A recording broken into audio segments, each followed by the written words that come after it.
lot of chance to deliberate on a lot of things. When we were talking outside, we thought that, data and compliance and cyber security and all that is a boring topic. But I think what came out of our discussion is that, it touches our lives so much, and we don't even realize that, data privacy and cyber security compliance is, very close to our heart now, uh, with the era of social media and everything. So our lives so openly visible at places. On the digital platforms, that we are have to be very careful. And before we start, I would like Amrita and Poonam to introduce themselves briefly about their journey in HR, and then we dwell upon the data privacy. Amrita. Hello, everyone. Good evening. I'm Amrita Singh. I'm heading HR for the infotainment division of Minda. And I've been lucky to experience multiple sectors. And in fact, this is why this topic is going to be very interesting. I started my career with airports, moved to metro, and so did like a long stint with infrastructure, did some work with IT, textile manufacturing, and now I'm in auto manufacturing.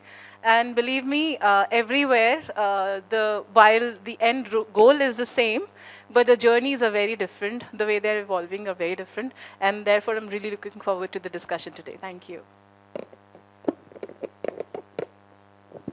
Hi everyone, good evening. I am Poonam Mathur. I lead the HR for the electrification software business for GE Vernova. Now, unlike Amrita, I've been with GE now for 16 years, but in different businesses. So I started with oil and gas, corporate, manufacturing, aviation, a bit of healthcare, and then finally in software. So, a lot of the context will be about how I've seen this evolve in different industries within GE, and looking forward to the discussion. Wonderful. So, let's start with something interesting, and then we delve into the deeper aspects. Why don't you introduce yourself as well? No. My name is Shukla, and I'm advisor to BW Retail World, and I also run my tech company called Mylomart, which is a uh, uh, Amazon for local businesses, brick and mortar shops. So, coming to the data privacy, it's all over. So, for example, if we post something on the social media and it is a confidential information for the company, we can be held responsible. So, Amrita, please. Yeah, so interestingly, while we were having a little tete-a-tete, previously, we were discussing this recent example of, you would have read in the news that a Meta employee recently got terminated because he shared some information with his wife. Now, there are many stories to it, and I think the jury's still out on that one, what really happened, because he claims that it was a witch hunt, he was due for bonus, a day before he got his bonus, he was sacked, and that the information was already out in the public. But I'm sure Meta, the way it works on all our phones, it has a pretty robust system of also checking what information got shared, when did it get shared. So I'm not sure on that one. But interestingly, we are at the helm of a very fast changing world. And before we can spell future is already standing in front of us. And therefore, things are evolving so fast that you have to really think like, the earlier discussion Priyanka was mentioning, that you have to think ahead so that you disrupt the process before it destroys you. And that was my takeaway from the earlier discussion. And personally, I do feel that you have to think ahead in terms of what can really go wrong with the systems that you have currently in place. You want to add something? Yeah, maybe I'll share another example, and this one is out now. The jury is out in this one now. So in 2020, there was an employee who raised a concern against H&M on having surveillance at their Germany center, where thousands of employees were basically having surveillance on them about their families, about their medical records, performances, attendance, everything without consent. And the company, the court ruled in favor of the employee, and the company was sued to a tune of 35.5 million euros. So you can imagine the kind of importance data privacy security has. And just to add to what Amrita said, I think today it's not just viewed as an IT function. It is not about an IT organization or a cybersecurity organization doing this. This is important, as we owners in HR also have access to significant amount of data. It is a part of a leadership, HR, collaborative, effort to drive security and data privacy measures. So it's all encompassing, and it's important that we understand how we can enable this for our organizations. In fact, if I could just add to that, and it's interesting that you spoke about it. HR is not just for employees anymore. HR is also about employees and their data, right? So it's about their safety out there in the big bad world. Actually, I'll go back to a personal experience. About 10, 15 years ago, I had applied to an organization. I will, for obvious reasons, not name the organization. And they had, as a procedure of final recruitment, they had this pre-employment health checkup, as do many other organizations. And I was telling them about this experience earlier. When I went through that whole ordeal of multiple tests that I felt very violated with, and I asked them for my reports, they said that no, reports will come directly to the organization, and you will not get access to them. I said, but what will you do about my x-rays, my ultrasound reports, my ECG reports? You just need a fitness certificate. You can hand me back my reports. Needless to say, I did not join that organization. But it's ironical that that organization is still continuing to do this. And therefore, I think it's very important, like I said earlier, HR is not just employees, it's also about their data. So if such confidential personal records are available with you, first of all, are they really required? Secondly, if they are, then what are we doing about their security? How are we enabling people to be secure in their workplaces? Wonderful. So now for the young HR leaders who are in the room and who are watching, let's go a little deeper in because you are a seasoned HR professional. So your perspective on how over the years data privacy and compliance you have faced, and you have how it has evolved and where it is going. So I mean, Amrita, you can start. So like I said, I think the example that I gave, and that was about 10, 15 years ago, and now people are actually asking those questions. You cannot really take them for granted. World has evolved to a great deal. We are talking about personal identifiable information being really confidential. We earlier, in my IT, in my experience with IT organizations, we used to do a lot of GDPR and HIPAA, and therefore I was privy to that information earlier. But over the years, this has become common stance even for other sectors. So like right now, I'm a part of manufacturing organization, and we are doing a great deal to ensure that our data is safe and that all our employees' records are safe. Personally, when you're a listed company, there are hard copies, there are personal files. In different sectors, the challenges are very different. In an IT setup, maybe the challenges would be all your online data, right? Your cloud-based systems. And therefore, the data, the efforts would be like that. But in a setup like mine these days, there are also physical sources of data. And there are also blue-collared workforce to deal with, because all of them have access to a whole lot of private information. How do you really upskill them? How do you train them? How do you raise them to be alert about it? So there are a couple of things that the organization does. We are talking about firewalls. We're talking about like egg yolk system.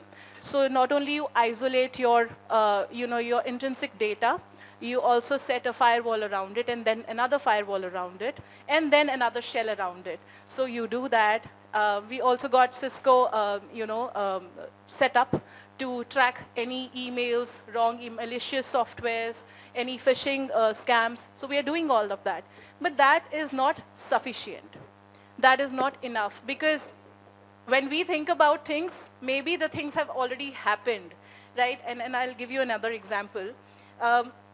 Couple of years ago, and this is pre-pandemic era, we were interviewing a lot of people in the IT sector online. So you don't really meet them in person, but you do all their rounds, online. And there was this incident I was privy to, because I was also hiring for lawyers in the US and EU. I was already doing some bit of consent. So, I'm going to record you. Is this okay with you? I'm going to take a picture while we talk. I'm going to take down notes while we talk, because I was interviewing lawyers, so I knew, the language.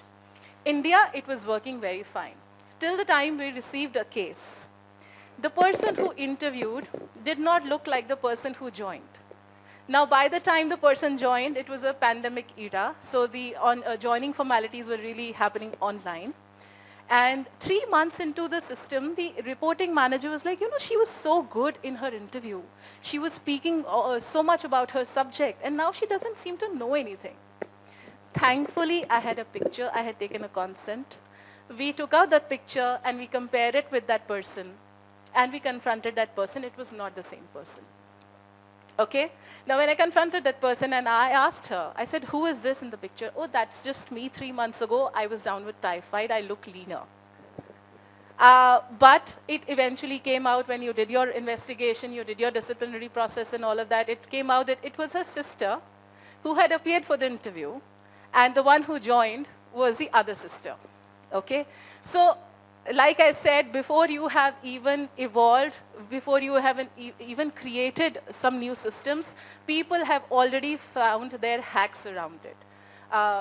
That's what I wanted to share. Yeah, sure. So, thank you for sharing. I think the landscape is evolving. It's evolving in multiple dimensions. Of course, now with hybrid workforce, hybrid offices, remote working, right? The need for cybersecurity protocols, data privacy have become all the more relevant and all the more important. An example that I can share, right? For India, India is a data consent country and not a data privacy notification country, which means that you would need to have consent of your employees before you can share the data with other organizations. For example, if you have a partner that you want to work with and you want your employees to have access to their data, you want to share data, you cannot do that without consent from your employees, which is enabling and protecting employees in a significant way. Of course, from an organization standpoint, the landscape is evolving every day. Like Amrita just said, I think having stronger security protocols, having DLPs, data loss protection systems, having multiple authentication, multiple factor authentication, all of those are becoming single sign-on, zero trust. Having zero trust in terms of access to a person or a device. Every time you go on the device, you have to give access or authenticate yourself, are all protocols that organizations today, day and age are implementing, and we need to continue to upgrade ourselves. How do we as an HR play a role? I think is to educate and embed it in our culture, which doesn't come naturally, right? How do you educate employees about what they're going to do? What does this mean for them? How do you educate people leaders at an operational level, because they have access to a lot of data for your employees? And then of course at a leadership level, which is more strategic, of driving that culture, cyber threats, safeguarding all the information in different ways, play a big role. And just another point that I wanted to add was about industries, right? For example, in the healthcare industry, you have doctors, patients, nurses having access to so many health records, which is why HIPAA was implemented. Similarly, for Europe, you have the GDPR.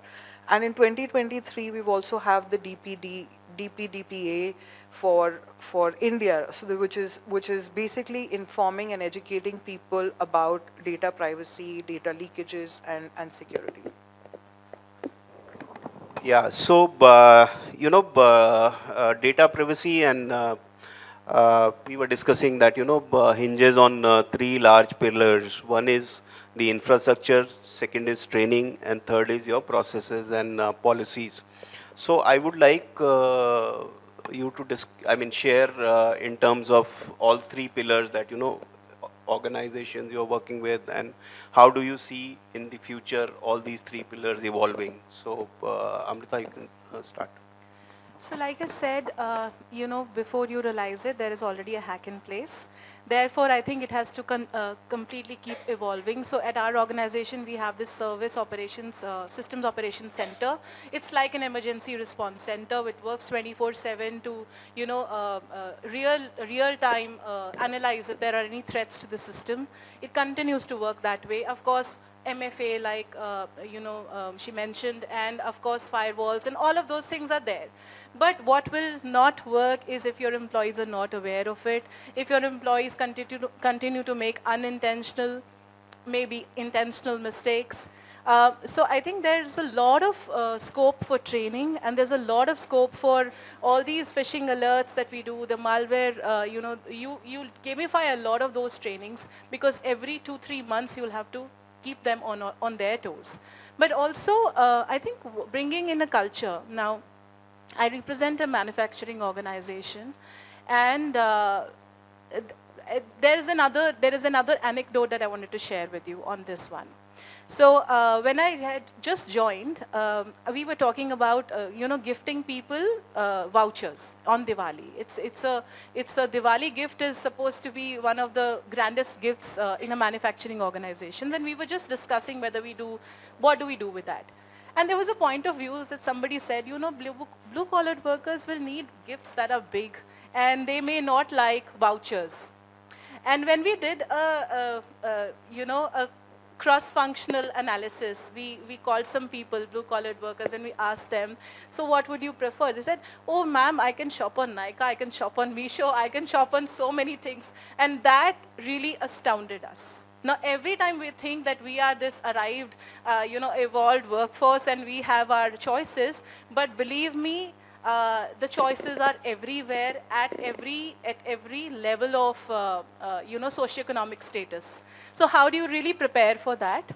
I think building in a culture, you have to really elevate your awareness levels of the employees. So what we do is, in the policy framework, of course, there are policies drafted to prevent any data loss, any violation of those acts. It's embedded in the very code of conduct itself. However, we also do like induction, mini orientation, like dojos, and we do gamification. Every month there are quiz, on-the-spot quiz. We do town halls. We reiterate. I think any amount of communication will fall short if you have to work on the culture bit or increasing the awareness bit. And that is what we are constantly wanting to do. But just the discussion that we've been having through the day, and listening to the fireside chat earlier, and now the discussion, I was just telling Ved that aapne meri neend uda di hai aaj ki. Because when I go home, I know what we are doing is still not sufficient, and there's still a lot more that you have to protect you, your employees, and your organizations against. And that thinking is, I think, the first step, that we are still not prepared. That is the mindset that we need to adequately think of as HR people.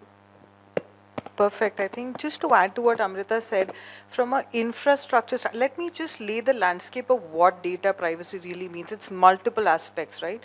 What is the data being used for? How many people have access to it? Who should have access, not have access? When are the accesses given, not given? Role-based accesses, as you would know. Retention of data. How long do you retain the data? If a person has exited, how long as an organization or a company do you have rights to retain data for that employee, and when do you remove that data? We were talking about an example earlier, right? CVs, resumes getting floated. How do you ensure the private information for those folks is retained and carefully maintained? And for us, we in GE have Workday as a tool which helps us ensure that all feedback, all resumes are maintained there.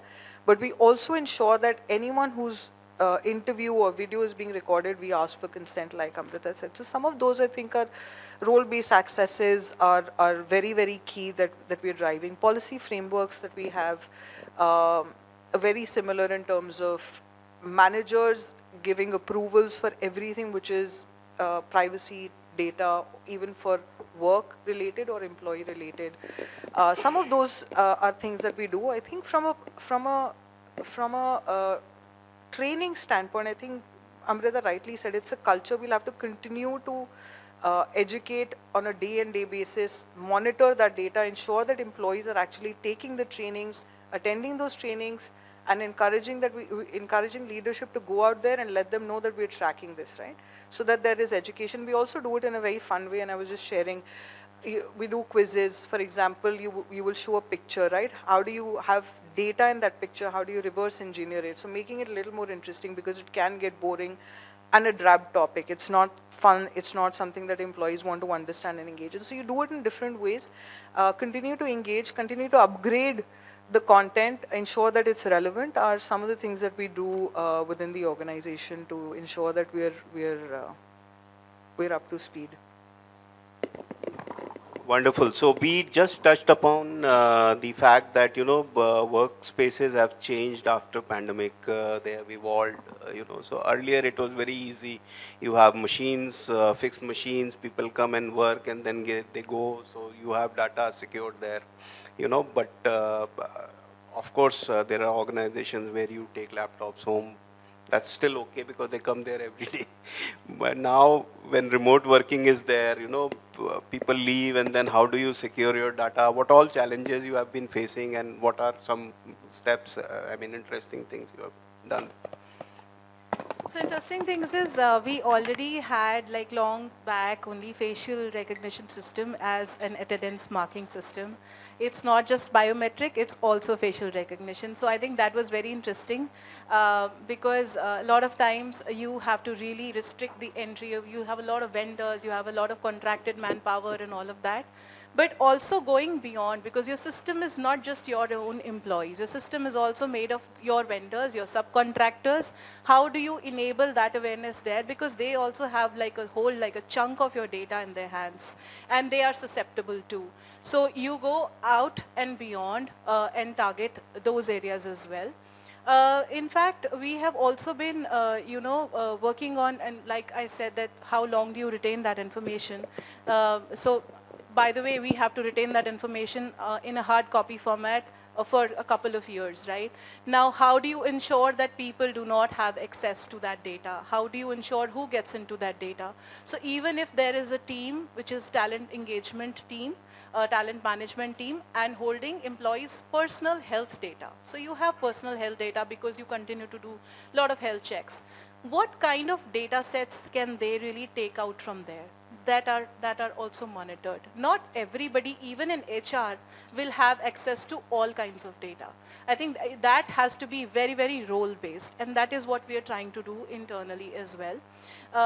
But I think largely now, and with DPDPA coming into the picture, the whole piece on consent, it's still evolving in a lot of organizations like ours as well. And there are a lot of conversations happening already on consent, because here in DPDPA, people will have the right to withdraw, erase, ask for that data, right? And you're still kind of working around that paradigm on how to enable that for your people. So I think I don't have a perfect answer for you like you asked me, but I think every day things are just evolving, and with DPDPA coming into the picture, things are set to change. Yeah, just to add, so for us, we have facial recognition softwares, at least at our manufacturing sites. For the software folks, we still do just the biometrics and logging in through their tools and attendance monitoring systems. But a couple of things that we've done is we've had zero trust-based security protocols. Especially if you're at home, you're using your devices, you have to do multiple factor authentication. You have to, every time you log out, you'll be logged out automatically. And if you do log in, you'll have to give details. So some of those things are especially being done because there is remote working, because people are now working from home on laptops, devices that are there. More importantly, what we're also trying to do is to get employees to understand the risks, right? You get accesses to multiple softwares on Google. All of those software runs, malware runs are happening continuously. How we have our cyber security teams supporting the organization in terms of doing those protocol checks. is heavy because we're a software organization, so it's all the more important. Yeah, I think those are the couple of things that we are doing to drive this in our organization. Thank you. The monitor says time's up, but just to conclude on a very lighter note, DPDP is coming, and I was talking to a friend who was an HR head. He said now India is going to be Europe. So we were just talking, and I said सबसे पहले जब हम interview लेते तो पूछते भाई तेरी तनख्वाह कितनी है. you know that's a data that's your data. You have the right of privacy to that, but here we don't even think about it. I think lots going to change in the future with the new regime coming in, and you guys have to learn that and comply to that as an employer and as an employee. I think both. Any passing comments? Yeah. In fact, adding to that, it's very interesting. It's a whole culture paradigm shift that's going to happen. And I was just talking about it. शादी होनी है, arranged marriage होनी है, या घर में कोई elderly relatives आते हैं, वो सबसे पहले पूछते हैं बेटा कितना कमा लेते हो. So it is very intrinsic to our culture to ask such questions, and I think we will really have to rethink a whole lot of things, not just officially, professionally, but even personally, with DPDPA coming into the picture. Yeah, and it's so different in my organization. We are an American organization, and no one, including HR, is allowed to ask that question. Only and only talent acquisition team has authorization to ask that question. Of course, hiring managers, no way, they can't even have those discussions. So there are heavy training modules which are scheduled to enable this. And this is just a culture shift that Amrita just talked about. It will have to be a continuous effort so that we drive this and ensure we're educating people about it. Thank you, Amrita. Thank you, Poonam. It was an interesting session.